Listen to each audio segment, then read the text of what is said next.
Assalamualaikum warahmatullahi wabarakatuh. Perkenalkan, nama saya Dea Erna Suryani dengan NIM A1J224027. Perkenalkan, nama saya Amelia Deswani dengan NIM A1J224054. Kami dari L003 dari program Studi Sastra Indonesia. Nah, pada video kali ini kami akan mempresentasikan dan juga berdiskusi mengenai materi produksi ujaran dan juga tentang kekeliruan ujaran. Nah, di mana video ini sebagai tugas ujian tengah semester mata kuliah psikolinguistik dengan dosen pengampu Ibu Siti Fitria SSMA. Baik, saya akan menjelaskan mengenai pengertian dari produksi ujaran itu sendiri, kemudian tujuan dari produksi ujaran, dan juga apa saja sih bagian otak yang berperan penting dalam produksi ujaran. Nah, secara bahasa, produksi itu diartikan sebagai proses mengeluarkan hasil, sedangkan ujaran itu adalah perkataan yang diucapkan. Jadi, produksi ujaran itu adalah suatu proses untuk menghasilkan suatu ujaran. Nah, produksi ujaran itu adalah proses kognitif yang kompleks yang memungkinkan individu untuk mengubah ide dan pikiran dalam bentuk ujaran yang dapat dipahami oleh orang lain.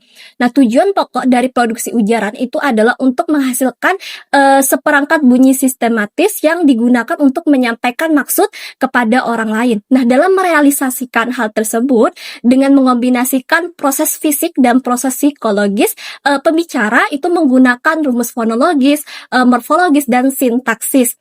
Nah, dalam proses produksi ujaran ini ada 3 bagian otak yang berperan penting. Yang pertama itu adalah daerah Wernicke, yang dimana itu bertanggung jawab pada lexical meaning atau makna arti. Kemudian yang kedua itu ada daerah Broca, yang dimana itu bertanggung jawab pada grammatical planning atau perencanaan tata bahasa. Dan yang ketiga itu ada daerah motor suplementer, yang dimana itu bertanggung jawab untuk monitoring atau mengawasi dan mengendalikan hasil ucapan.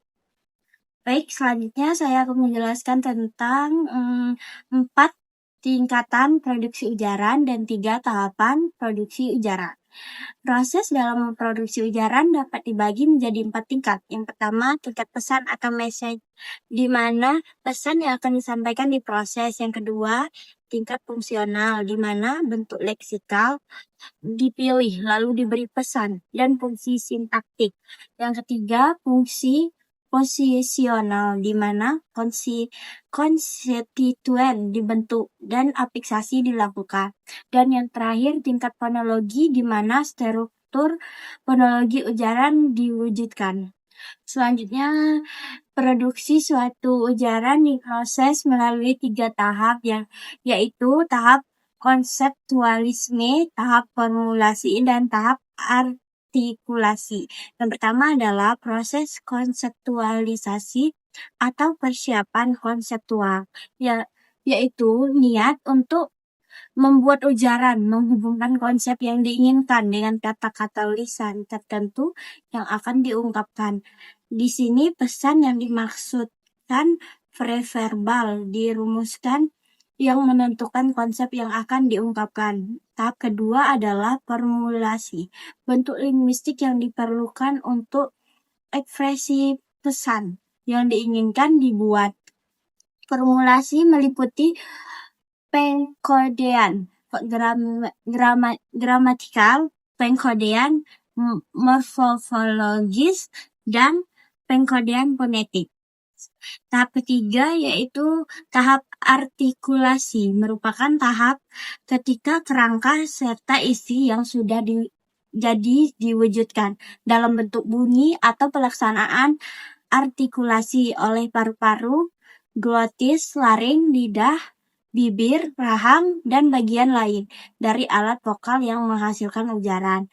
Saat memproduksi ujaran, seseorang akan mulai merencanakan yang berkaitan dengan topik yang akan diujarkan, kemudian turun ke kalimat yang akan dipakai, dan diturunkan kembali ke konstituen yang akan dipilih. Setelah itu, barulah dia masuk ke pelaksanaan dari yang akan diajarkan. Hal ini mencakup rencana artikulasi dan bagaimana mengartikulasikannya.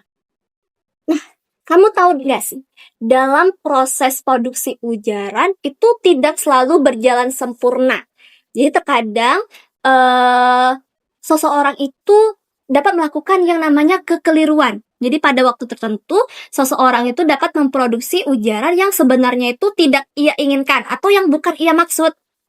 Oh, maksud kamu kekeliruan ujaran? Iya, benar sekali.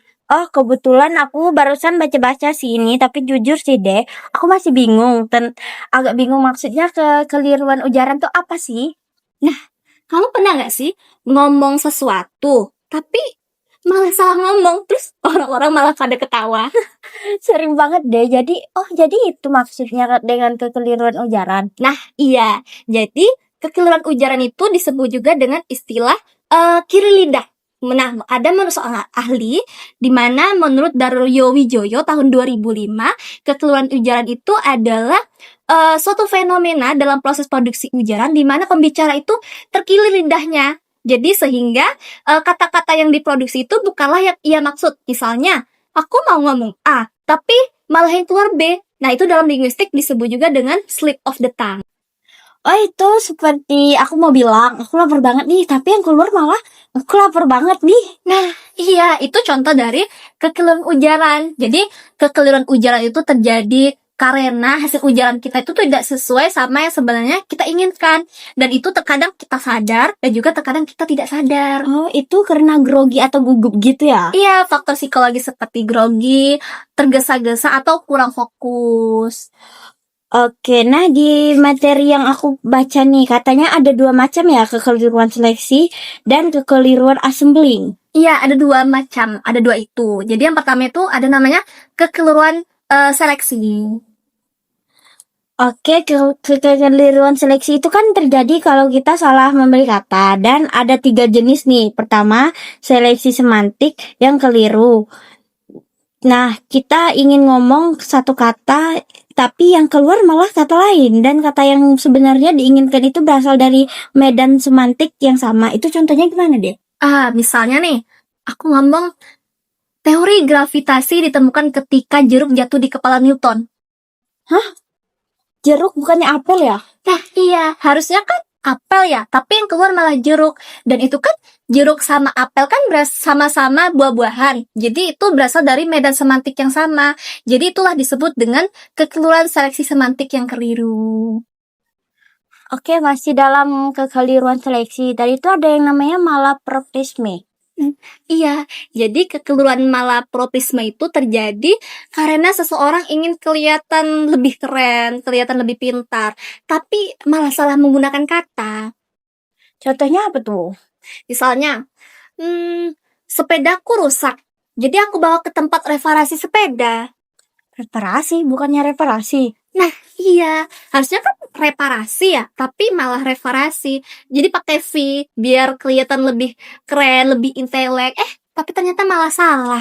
Mau kelihatan lebih keren tapi malah salah ngomong ya? Oh ya, tadi juga ada yang namanya blends. Blends itu apa sih? Nah, jadi blends itu atau campur, jadi itu adalah 2 kata yang digabung menjadi satu. Jadi kayak tercampur gitu. Contohnya?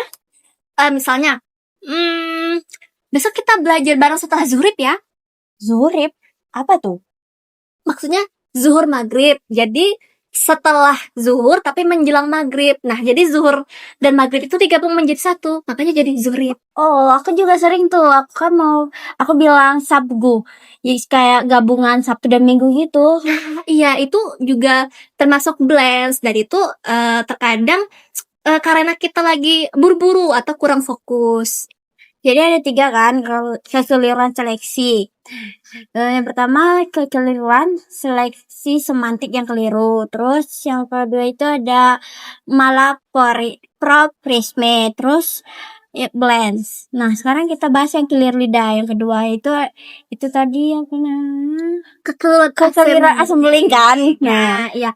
Jadi kalau kekeliruan assembling ini beda. Jadi kalau kekeliruan seleksi itu kan kalau kita salah milih kata, sedangkan kekeliruan assembling ini kata yang dipilihnya itu sudah benar, tapi posisi atau susunan katanya itu yang salah. Berarti ada 3 jenis kan tadi. Ada antisipasi, Ada transposisi, transposisi, dan perseverasi. preferasi. Ya. Nah, kalau transposisi itu kalau posisi katanya itu yang tertukar. Oh, misalnya gini ya, kamu makan sumpit pakai nasi. Iya, harusnya kan kamu makan nasi pakai sumpit, tapi posisi katanya itu malah tertukar. Nah, itu disebut dengan kekeliruan transposisi. Yang kedua itu tadi ada antisipasi kan. Itu karena penutur sudah mengantisipasi kata yang mau muncul, tapi malah muncul duluan. Nah, iya. Contohnya gimana tuh? Aku jadi zebra salah. Iya, harusnya kan serba salah ya, tapi karena lidah kita itu sudah siap untuk mengucapkan B di kata berikutnya, jadinya malah harusnya kan serba. Oh, jadi itu kata yang mau muncul di akhir, tapi malah muncul duluan gitu kan? Benar sekali. Nah, yang terakhir itu ada perseverasi. Nah, itu kebalikan dari antisipasi. Oh, berarti antisipasi itu kata yang mau muncul dari awal, sedangkan Perseverasi persipasi itu kata yang mau muncul di akhir gitu. Misalnya nih, kemarin aku nonton konsernya Seri. Nah, harusnya kan seru ya, tapi karena bunyi U pada kata seru itu terbawa ke belakang, maka yang seharusnya itu adalah seru malah menjadi seri. Oh, oke. Jadi intinya kekeliruan perseverasi itu kebalikan dari antisipasi dan disebut juga dengan repetisi. Berarti kekeliruan assembling itu ada 3. Yang pertama transposisi, itu antisipasi, terus perseverasi. Terus, wah, kamu udah paham banget sekarang nih, Mel.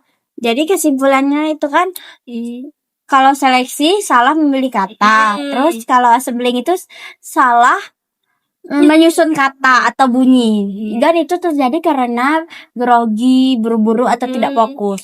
Nah, benar sekali. Dan yang paling penting, kekeliruan seperti ini tuh wajar sekali terjadi. Jadi semua orang itu bisa mengalaminya.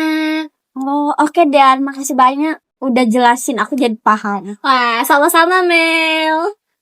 Baik, itulah presentasi dan diskusi dari kami mengenai produksi ujaran dan juga kekeliruan ujaran. Sebelum kami tutup, kami akan berpantun terlebih dahulu. Habis hujan muncullah pelangi, warnanya indah, memikat hati. Semoga video ini memberi inspirasi. Salam semangat dan sampai nanti. Terima kasih. Kami akhiri dengan wassalamualaikum warahmatullahi wabarakatuh.